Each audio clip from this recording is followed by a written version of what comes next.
After talking about soil formation and prevention of soil, now we will see the topic which is our environment.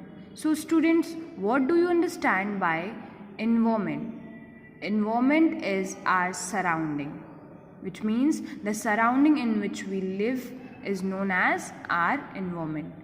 So you can see in our environment it comprises both living and non-living elements. That means we can see living things also and non-living things also. So the living things are known as biotic components or biotic elements, and the non-living things are known as abiotic elements. Okay? So here you can see some examples of biotic elements. They comprises plants, animals and microorganisms, because plants are also living, animals are also living, microorganisms are also living. Bacteria, viruses, algae, protozoas and fungi are microorganisms. So what is the meaning of microorganism? The organism which are very smaller in their size. So bacteria, viruses, algae, protozoans are very smaller in their size. After that we can see the abiotic elements. That means the non-living components of our surrounding. They comprises land, the land on which we live, air, the wind, water, which is essential for our life, temperature, pressure, etc. Okay, so these are the abiotic elements. The both abiotic and biotic element combinedly create our environment. Okay, now we will talk about biotic elements. So when we talk about biotic elements, we had classified biotic elements as producers, consumers and decomposers. That means the biotic elements means the living organisms are divided into three categories: producers, which produces, consumers, which consumes, and decomposers, which degrades. As we see here in the producers, which produce means they produces food. So if we are talking about the production of food, the first thing which come in our mind is plant. Okay, the first thing which come in our mind is green plants.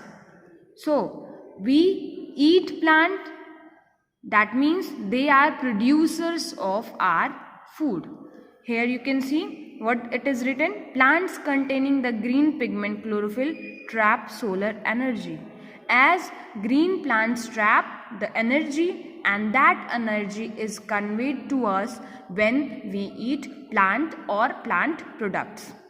After the producer, here we can see consumers.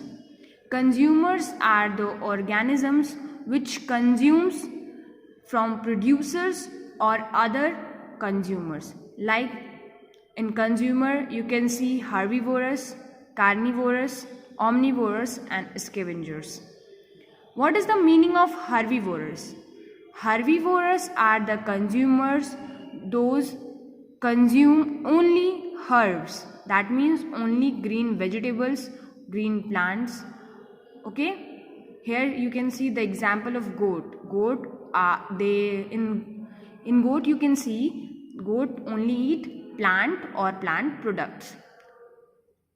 Carnivorous are the consumers, those eat only living things. That means they eat other animals, so that's why they are known as carnivorous. Here you can see in herbivorous they are eating only plant and plant products. In carnivorous you can see they are eating only flesh. Okay, but in the case of omnivorous, you can see omnivorous are able to eat, or they eat herbs also, means green plants also, and flesh also. So the omnivorous are the animals which shows the property of herbivorous as well as carnivorous also.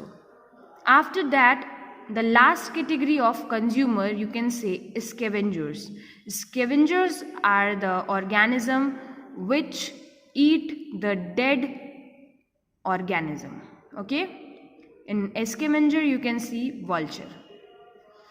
After the consumer, the third category of biotic element is decomposers. So what do you understand by decomposers? Which decomposes. Okay, so decomposers are some bacteria and fungi which degrade or decompose the dead decaying plants and animal. Okay, after biotic factor or biotic element, here you can see abiotic elements. As I had told you, biotic elements comprises living things and abiotic elements comprises non-living thing.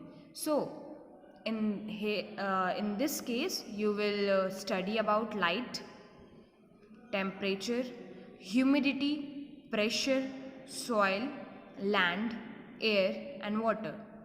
These are also part of our surrounding and our environment, but they are non-living in nature.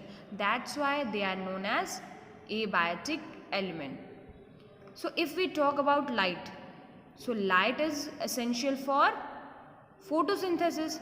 If plant will not perform photosynthesis, they will not be able to produce their food and they will not be able to survive. If we talk about temperature, temperature is the essential element of abiotic element because temperature decide enzymes to work, or at higher temperature or at lower temperature the activity of biotic elements get affected. When we talk about humidity, humidity is also resemble as the moisture in the surrounding. Okay, level of humidity means moisture level in air. After that, pressure. Pressure, according to pressure you can understand how much amount of pressure is present in the environment. Okay, soil, from soil you are able to understand, from land also you are able to understand. Land is responsible because on land all the living organisms live except the organism which live in water and organism which fly in air. Okay, air is responsible for our breathing because they are the environment for gases.